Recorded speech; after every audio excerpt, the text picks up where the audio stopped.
Multi-zone presentations are arranged in rectangular zones.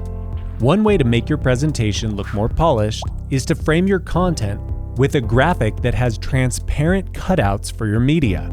In this tutorial, we will be using BrightAuthor Connected to add a PNG image with transparent areas to a multi-zone presentation.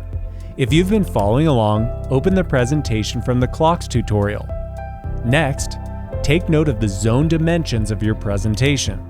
Now you'll need to generate a PNG that matches the dimensions of your presentation with areas of transparency where you will be able to see the content of your zones. I'm using Photoshop to generate this file.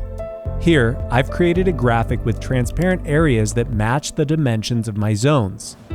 The PNG image covers the edges of my image and video zones. Make sure you save your graphic as a PNG or BMP with transparency. It's important to save your file as a PNG or BMP rather than a JPEG because JPEGs don't have the ability to show transparency. Now, go back to BrightAuthor Connected, navigate to the Content tab, and upload the PNG graphic to bsn.cloud. Next, from the Presentation tab, add an image zone. Name the zone Overlay. Now add the PNG to the playlist. In your navigator, next to the word Zone, you will see a caret that you can extend. This is where you can change the ordering of your layers.